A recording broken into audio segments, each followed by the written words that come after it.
Hello, I'm Ikari. Welcome to Rappler's Roundtable on Disaster Resiliency. Joining us today are innovators to talk about how we can make Philippine communities resilient and prepared for disasters. We have here from the Local Government Academy, Thelma Vicina, Officer in Charge, Eliza Curioso, a 20-year-old Domagat youth leader from Aurora, Hydran Milan, a licensed interior designer from Tacloban City, and Enan Melencio, Consortium Manager of Tuklas Innovation Labs. Good afternoon, everyone. Good afternoon. Hello. So, an average of 20 typhoons visit the Philippines. Just recently, we were bombarded by heavy downpour causing floods brought by the monsoon rains. How do local governments fare? How prepared are they? Okay.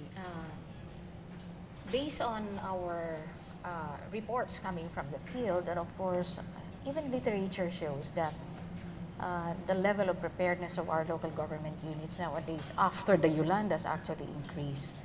So, ibig sabihin, in terms of the positioning of our local government units, how to respond, the preparedness ay mas mataas na as compared before.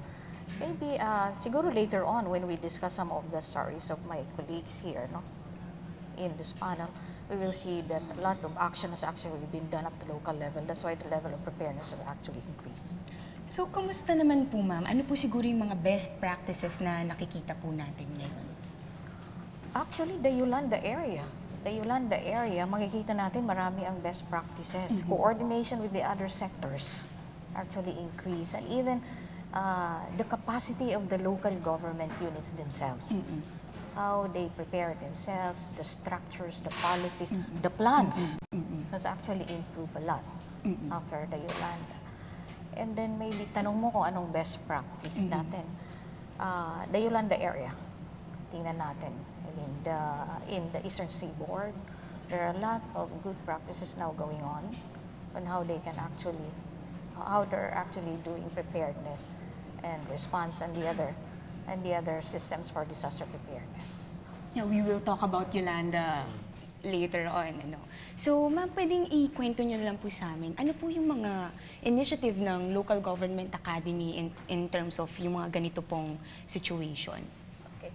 Ang Local Government Academy kasi is the training arm. We are the mandated training arm of the DILG. Ang kliyente po namin ay all cities, municipalities, provinces, and all barangays.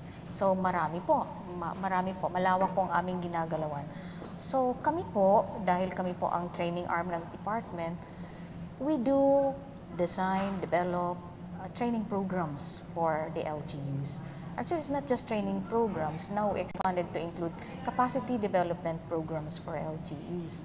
So nandyan na yung training, nandyan na yung mga researches, nandyan na rin yung mga we're doing also profiling of LGUs, and then we also do partnering with other institutions to deliver the programs to our local government units. Now, ang tanong kung anong ginagawa namin in terms of disaster risk reduction and management, kami po ang nag-initiate ng preparation of the LISTO, the LISTO manual for LGUs, wherein we have some protocols there na sinusundan ng ating local government units on how they can actually prepare for any eventuality, how they will be managing themselves during a disaster and even after. We also have other programs like the formulation of the local climate change action plan.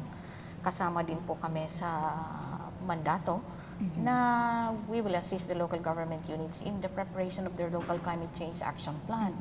Nandiyan na rin ho ang aming program on the training on GIS for disaster preparedness.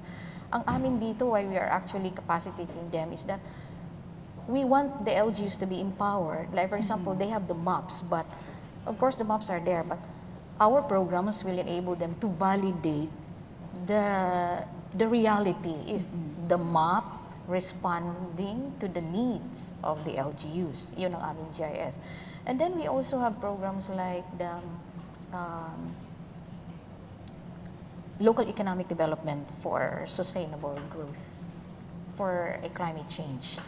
So we're actually teaching or orienting or developing the competencies of local government units in the development of local economic initiatives that could actually sustain the test of time. In terms of disaster, these local economic development initiatives can actually help local government units in terms of developing the local economy. So parang business continuity rin Yes, po ito, no, ma'am? business continuity. So actually gusto ko po yung sinabi nyo kanina about sa GIS. Yeah. Kasi dumako naman tayo dito kay Eliza para ikwento niya yung kanilang experience in Aurora. Kasi related po dun sa sinabi niyo po about mapping, meron din silang initiative na ginawa, di ba? So can you share with us, ano yung initiative na ginawa nyo bilang ikaw, isa kang dumagat youth leader, and meron kayong 3D mapping na ginawa sa Aurora, di ba? So, yeah. Ano yung ginawa ninyo nung nag-map kayo sa 3D mapping, ganyan? Ang unang ginawa po namin is bago po mabuo yung trading map, kinausap po nila yung leader namin, yung chieftain po namin, chieftain ng Dumagat. Kasi sila po yung una nag-usap para magkaroon po ng communication. Ang ginawa po namin doon, yung mapa po, hindi lang po siya basta mapa na yung flat.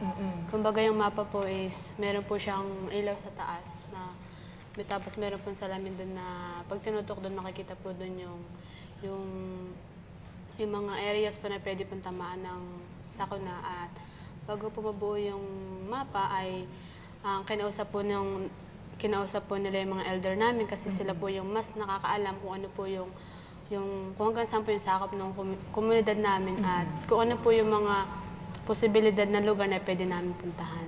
So, paano, di ba, paano nagmapa kayo?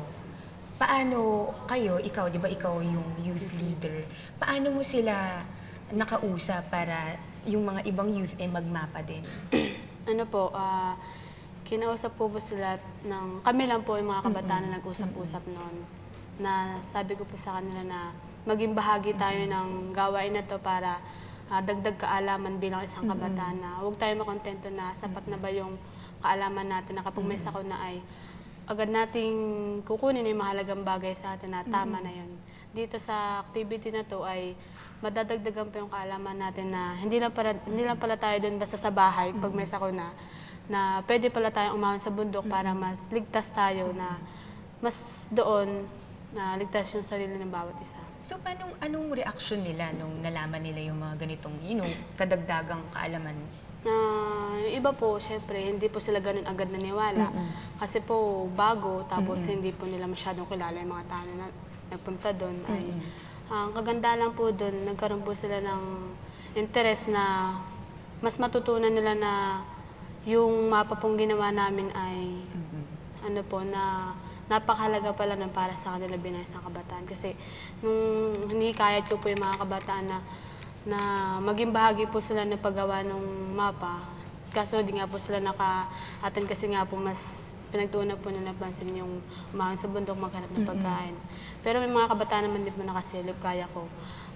Nagsisisi po yung iba, hindi lang po sila nagsisisi, kumbaga sana po gusto pa nilang maulit yung pagkakataon na magkaroon po ng trading map at maging bahagi din po sila ng paggagawa ng. So after nun, siguro ano yung parang naging tulong sa komunidad ninyo? Malaki po yun yung sa paggawa po ng trading map kasi napakalaking tulong po nun sa amin bilang isang dumagat na ambag doon sa aming barangay dahil maging kami ay makikita po dun sa mapa na yung kabuuan ng buong barangay namin at makikita po dun yung mga posibilidad na pwedeng tamaan ng bagyo at pwedeng hindi na kami dun mag-stay o manirahan pa, kundi pwede kami lumipat sa matataas na lugar para doon na lang tumira. So, di ba 3D siya? Opo, di ba 3D. yung mga parang palaging, yung mga mapa kasi palagi flat lang. So, ano yung, as in parang nakikita talaga nung community na, ito mataas to, tapos pwede kami pumunta dito, parang ganun siya. No? Opo. Ayan. So, nakikita natin dito na ito yung mapa ngayon. Tapos, yung youth, tumutulong din kayo na maggawa ng map o? Yung nung una po kasi, po na siya, binakat po namin siya dun sa binakat lang po siya.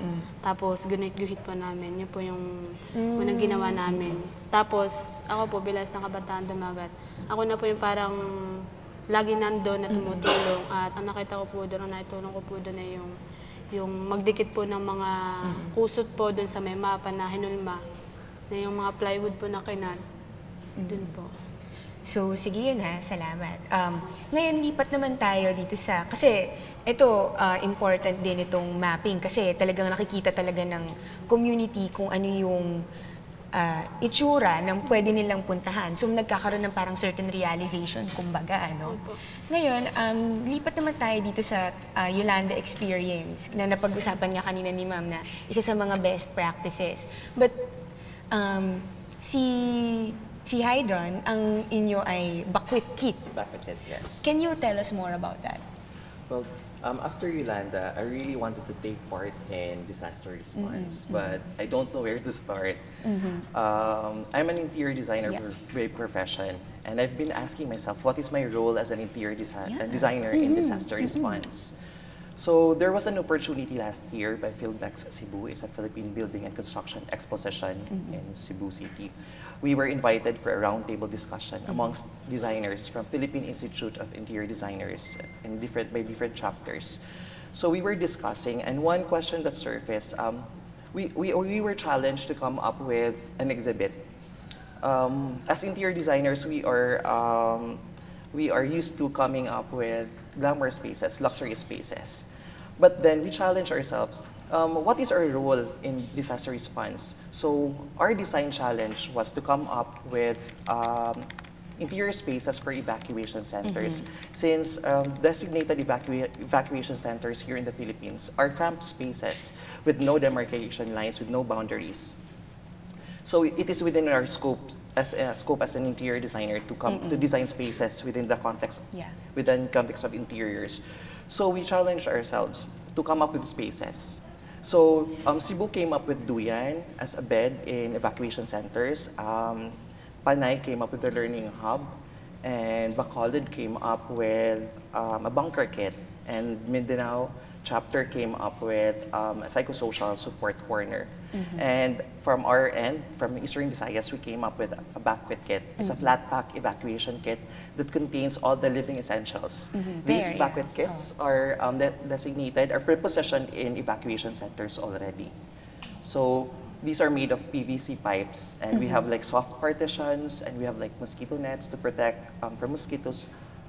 And we also have like mattresses and foldable furniture pieces within the Bakwit Kit. And this kit could be fit in 2 boxes that measures 1.2 by 1.2 meters.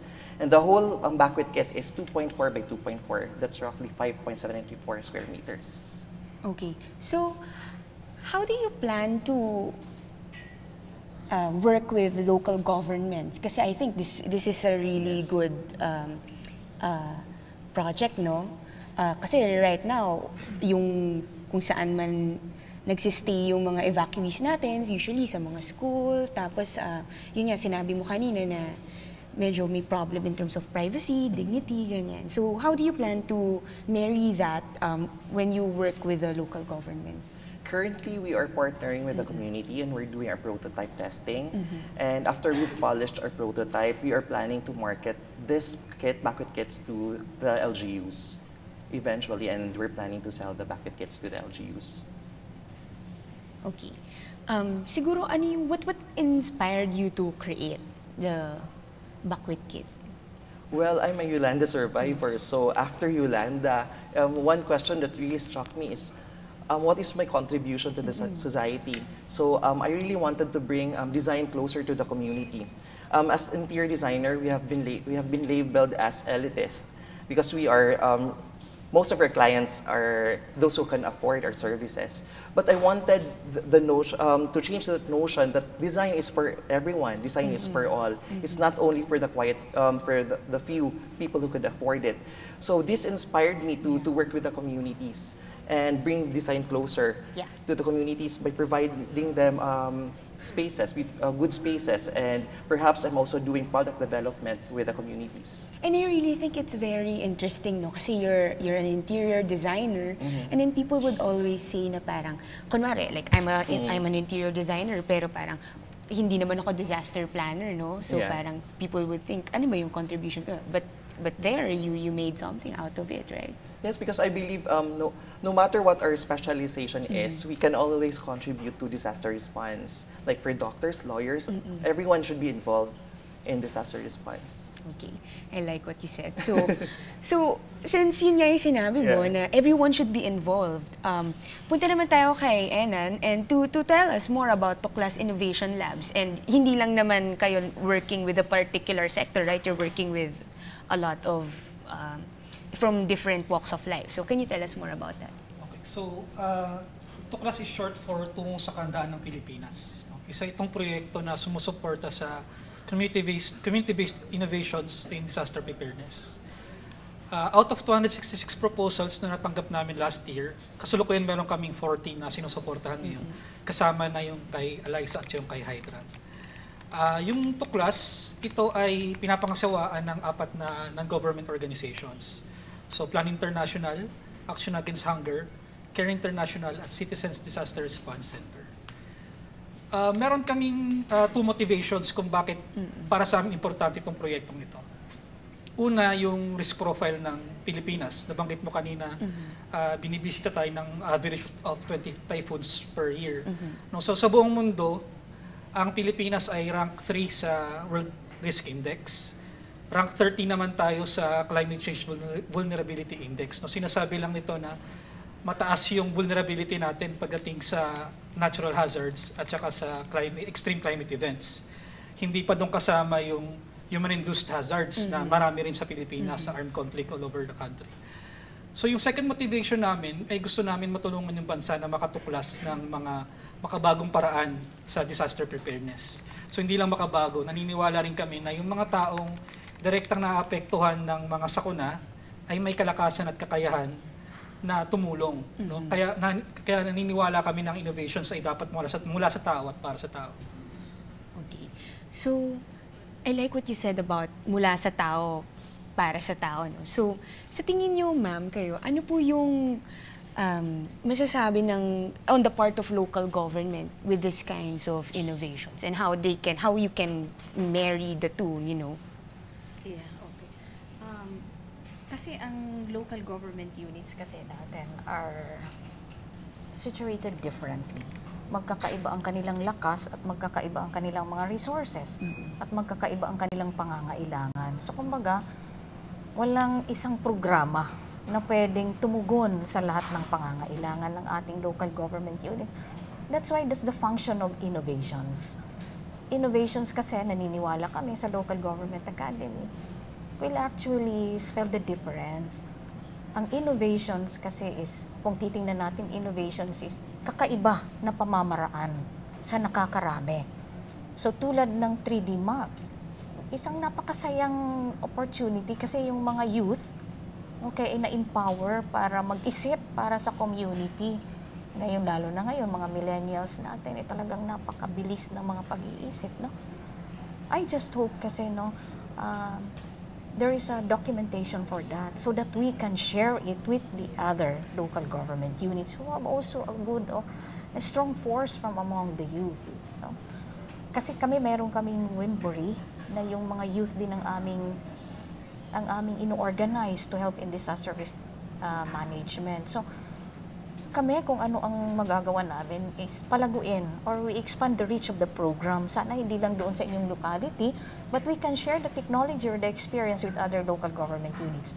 And we have a mechanism for that. In all the ILG regional offices, we have the local governance resource centers, wherein isang facility doon ay yung aming multimedia is the repository of all best practices of all local government units and only LGs from the other sectors. So, pwede po natin doon ilagay and it can be accessed by local government units. I just hope yung itong mga innovations are actually documented. But of course, the Local Government Academy can actually assist in documenting such. Kasi ang aming mission is really maipaabot sa mga LGUs yung mga kakaibang mga pamamaraan kung paano nila matutugunan ang mga problema. So yung isa is, through a good documentation, we can actually expand the reach of your programs. And then also maybe, I hope your experts are also available so that we can tap them to share. Kasi iba rin kasi yung naririnig nila mismo sa mga expert. And we have also an avenue for that. Meron din kaming mekanismo din yan. Kasi meron na rin kaming sinasabing webinar series na wherein ang ating mga local officials will just in the confines of their homes, they can listen to the presentation, to the talks of experts or colleagues in the local governance arena. They can listen. So, meron na rin kaming facility na ganon. And then another thing also is, siguro, pwede ko na rin sabihin, bukas meron kaming Resilience Marketplace for Innovation Forum, kung saan po magbabahagi ang ating mga experts, mga practitioners, ng mga makabuluhan talaga, ng mga experience at mga proyekto, mga programa. Bukas ibibigay nila, isi-share sa napakalaking grupo. We're expecting 1,000 to join us tomorrow from all sectors. Isang initiative ito ng LGA to bring together all the sectors and listen to the stories to really make a difference in the lives of everybody, especially so that we're moving towards resiliency, from preparedness to resiliency. So bukas mangyayari po yun. Maraming tao ang makikinig at magbabahagi ng kanilang mga. Ito hindi mga konsepto lamang. Ito ay proven na made works or made progress sa ating mga local government units. So, siguro pwede na ako mag-invite dito sa aking mga kasamaan sa table and all the other people there listening to join us tomorrow sa SMX, the Resilience Marketplace for Innovation Forum. So, garantisado po from us that you will really get something out of the forum.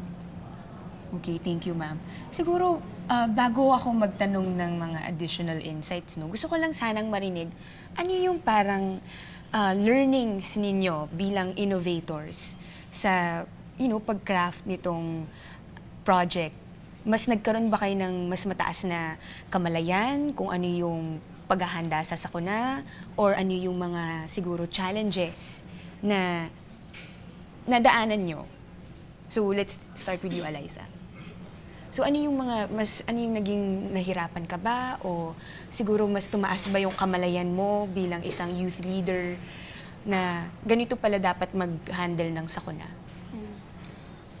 Mahirap po. Mahirap po para sa akin bilang isang kabataan dahil kasi sa amin po, sa Dingalan po ay ilan-ilan lang po yung, kapag may sakuna po, ilan lang po yung mga kumikilos, ganun po. Nahirapan po kami ng mga hikayat ng ibang tao, katulad ng mga ibang kabataan na tulungan kami at magtulungan kami magtulungan po kami din sa pagkakaisa na maisalba namin yung kapakanan ng bawat isa. So parang mas nagkaroon kayo ng pagkakaisa, no?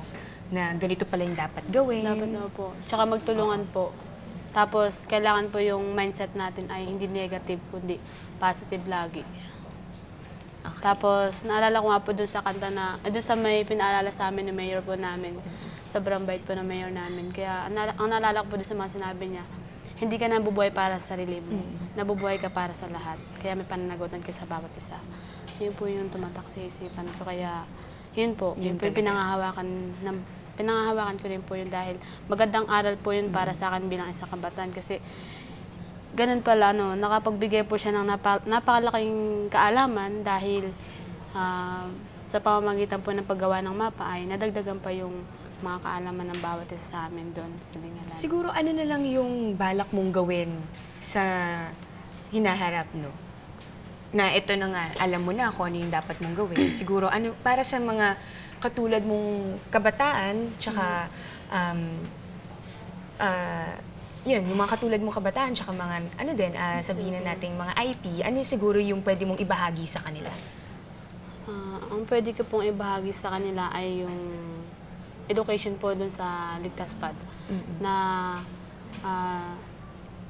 siguro po na magkaroon po kami ng pag-uusap, forum, kasi hindi naman po pare-pares ang kaisipan ng tao dahil siguro may gusto po silang sabihin pero hindi nila masabi sa ibang tao, kaya mas maganda po doon para ma-maintain lang po yung ng ligtas pad, magkaroon po kami ng usap-usapan. Ang mga elder po, pati yung leader namin, tapos yung mga youth. Okay. Salamat. Mayroon lang akong doon sa sinabi ni Eliza, napakabait daw ni Mayor. Sabi mo kanina, napakabait ni Mayor. Siguro para sa amin, kasi kami Local Government Academy, dinadala namin palagi ang perspektibo ng local government unit. So, nasabi mo rin na meron din kayong kakulangan sa inyong mga ginagawa. Ang isa-suggest namin kung mamarapatin mo, sa inyong mga ginagawa, huwag kayong mag-atubili na i-approach ninyo ang local government units. Kasi one is may mandato sila para talagang magbigay ng serbisyo sa ating mga tao. And then pangalawa, baka yung kakulangan ninyo ay pwedeng punuan ng local government units in terms of resources, in terms of sistema, pwede nilang matugunan yun. At hindi lang siguro local government units, Eliza, pwede din ninyong actually, kasi ngayon kami sa Local Government Academy, ina-advocate namin yung inclusivity. Ibig sabihin, lahat ng sector talaga ay dapat magtulong-tulong para sa disaster risk management. Hindi po kaya ng isang sektor lang. So, huwag kayong atubili na puntahan ninyo ang mga non-governmental organization, at may maitutulong sila, lalo na't nakita na napaka-makabuluhan ang inyong ginagawa. So, anuhan ninyo, i-approach ninyo. Kahit kami, pwede kami tumulong sa inyo sa pagpapalagana, paghihingi ng mga tulong kung saang mga sektor. Pwede kami magbigay ng tulong sa inyo. Okay, great. Thank you so much, ma'am. What about you, Hydran? I think the community should be involved in the process. With our Back with Kid project, we are using participatory design approach and human-centered design approach, where we involve the community. We involve the PWD, senior citizen, children, women, and the vulnerable sectors in the designing the Back with Kid, because we value them as our co-creators and co-designers in designing these innovations. So for me, it's very important to involve these communities because these communities have the solution to their problems. Okay. Sige po, sige, sure, ma'am. Kasi walang local government. Yes. Ano ba ninyo kung how much is the cost of the Back with Kid? The Back with Kid is roughly around 20,000 per kid. Affordable. Okay. Pero na-consider din ninyo ang specification in terms of the space. Kasi alam naman natin ang LGU ay kulang ng space, no? So, meron din mga ganong consideration in terms of space. Kumbaga, inaano ninyo, customize it according to the requirements of the LGUs? Yes, we customized the size of Back with Kid, which is 2.4 by 2.4. That's 2 plywood sizes already. Actually, it's quite smaller than the sphere standards required by international standards ng humanitarian response. Smaller siya because we think that we have smaller evacuation spaces in the Philippines. So we use school buildings, mga classrooms, so it's quite smaller. So we consider that in designing the Back with Kids. Last final question. Sure. Sa tingin po ninyo, ano ang role ng local government unit in your Back with Kid? I think we can partner with the local government unit. Paano? They can we can market the kit to the local government unit, and they can adopt the project in their different localities. So they can provide Back with Kits in different barangays and evacuation centers. So they can provide them by using the Back with Kit project. How can they contact you? They can contact us through our Facebook. We have Design Innovator, and through our Instagram account, Design Innovator. Okay, so Okay. So, siguro for you,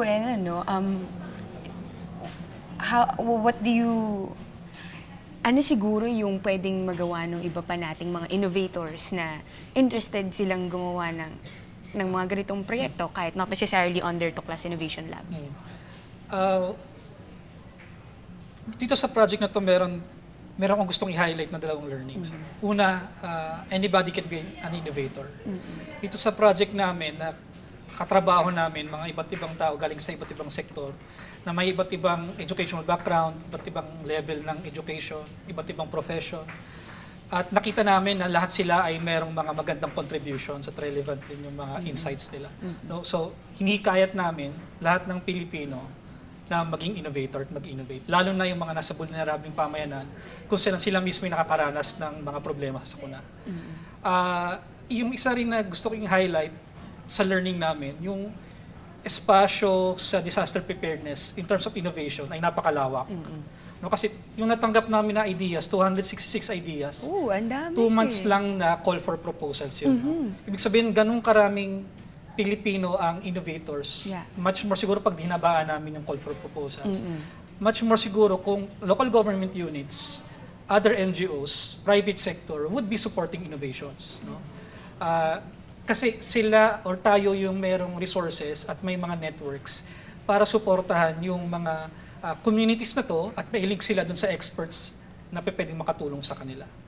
So yun siguro yung gusto ko lang siguro dagdagan yung nabanggit kanina ni Ma'am na complexity sa ground. Isa sa nakikita kong challenge bilang isang humanitarian,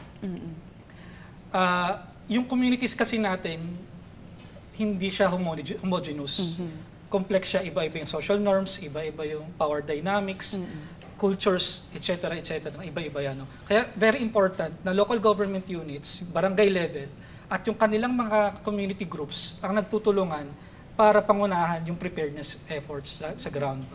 Marami tayong mga evidences na makikita na yung mga plans na dumaan sa extensive na consultation sa communities, sila yung mas effective kaysa dun sa mga nag-top-down approach pagdating sa pag-craft ng LDRRM plans. So, maganda dapat nagtutulungan local government units and our community members, community groups. And yun nga, yan yung sinabi mo kanina, di ba? Yun din yung sinabi ni Eliza kanina, na talagang nagpunta talaga sa komunidad, bumaba sa chieftain hanggang sa nakaabot sa inyo. Kaya talagang meron ding certain level of empowerment sa kanila.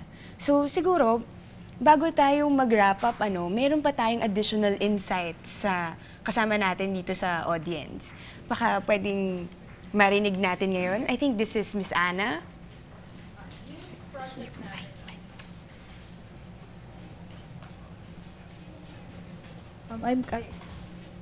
I come from the non-government organization. It's the Ilocos Center for Research, Empowerment, and Development. And we've been working in disaster response for almost 9 years na. So yung nakita po namin is meron tayong communication gap in times of emergencies, kung paano napaparating mismo ng communities yung effect ng disaster sa kanila. So for example, yung area po namin ngayon for Tuklas, very rural upland. So nadadaanan sila ng ilog. So nitong habagat lang, nag-overflow yung ilog na hindi makadaan or makapasok yung mga sasakyan sa kanila. So very isolated na sila. So yung sa project namin, gusto natin ma-bridge yung gap na yon through a disaster reporting app, na para mas mabilis yung reporting ng damages sa kanila. Pero hindi siya magagawa natin na app lang. Meron kaming kinakonduct na community-based disaster management na nagtitrain sa kanila na bumuo ng mga sarili nilang disaster preparedness organizations. This is in the belief na yung resilience it's about empowering the most vulnerable sectors. So yun po yung ginagawa natin. Okay, thank you so much. Meron pa ba? Meron pa ba? Wala na. Okay, sige. Later. Sige po.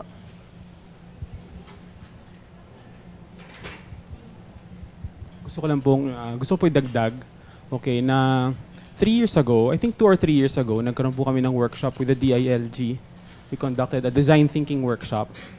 And then, what we realized through the workshop was that, or before the workshop, the pre-research workshop, was that some of the metrics, well, there were several things na as much as the different agencies are working very, very hard to address certain challenges in terms of disaster resiliency, there's still some still work in silos. Ang daming innovations na nangyari. among different agencies. But the connection between these government agencies and non-government agencies, private companies, individual innovators. So there is that need to connect these projects together, and I think that the best possible connector would be the government, because we can't scale innovation, we can't scale solutions without the help of the government. Okay. Ganun pong parang it's that strong, it's that all-encompassing. It's that beautiful dance between the government as an all-encompassing power, at the same time the government as something, as a body that enables people to develop something from the ground up, rather than from top down. Yes. Okay. So, Thank you so much. So now, yun nga, nakita talaga natin na important yung work with the local government, with the private sectors, and of course with the community talaga. So, and it's very important na meron din tayo mga ganitong innovation, kasi katulad nga po nung sinabi ninyo kanina na hindi pare-parehas, walang isang boxed solution para sa buong Pilipinas, because we have different cultures, we have different ways, we have different traditions in some areas. So siguro, tatanungin ko lang sa inyo, ano ba talaga yung pwede nating magawa bilang as individuals, institutions, ganyan. Parang more of yung call to action po natin. Let's start po muna with you, ma'am. Okay. So dito pa lang sa ating pag-uusap ngayon, meron na tayong ilang innovations, no? Na nangyayari. At hindi ko lang alam kung marami ang nakakaalam nga about sa mga innovations na ginagawa ninyo. For our institution, I think what we can do actually is to advocate with our partners that we be able to develop, really prepare a big study, a full picture of all the innovations that are going on in the country. At alam naman namin na when we say innovations, the fact that you're here, you want your innovations or your programs to be known and to be followed, diba? I-replicate ng iba. So I think a big picture of what is going on around the country, all the innovations has to really be prepared. And then that the preparation can also include what are the effects, the impact, no matter how small or how big. It has to be documented so that it can be accessed by everybody. And not only the Philippines, even our neighboring countries can actually benefit from it. Kasi disaster naman, it cross boundaries. So that's a big help. The innovations are actually a big help to the government. Okay, thank you, ma'am. Ikaw, Eliza, siguro ano yung pwede mong sabihin para sa mga iba pang tao na gusto rin nila sigurong gumawa ng 3D map, or ikaw bilang isang kabataan, ano yung masasabi mo sa kanila na pwede nilang gawin para mas maging handa sa sakuna? Maging ano po tayo yung magkaroon po tayo ng pakialam sa paligid natin, lalo-lalo na sa komunidad natin. Tapos matuto tayong manaliksik po. Alamin natin kung ano ba yung mas kailangan ng mga tao, katulad na nasa community po. Yun, magkaroon po tayo ng suporta sa bawat isa. So, importante rin talagang alamin kung ano yung kinakailangan Opo. sa isang komunidad. Opo. What about you? We all are affected by the harsh effects of climate change. No one is exempted. So my learning from this experience, the whole experience, my two-class experience is we all have different roles to play. So maybe the challenge here is to ask ourselves, what is our role in disaster response? Thank you. And then? Siguro sa akin, parang summary ng lahat ng napag-usapan. No? So, tatlong bagay. Una, yung effort sa disaster preparedness, dapat ito ay galing sa bottom. So, bottom to top yung approach natin. So, community empowerment facilitates community resilience. Pangalawa, yung importance ng pag-recognize natin, tulad na nabanggit ni ma'am, na hindi isang institusyon ang sosolve ng problema sa disaster preparedness. So, importante na si government, si non-government, private sector, academe, magtulungan at patuloy na magtulungan para masustain yung efforts nila in disaster preparedness.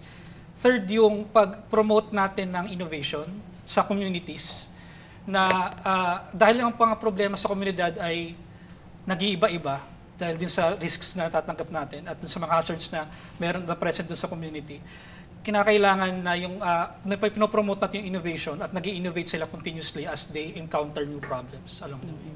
Okay, so marami talaga tayong natutunan ngayong araw, ano?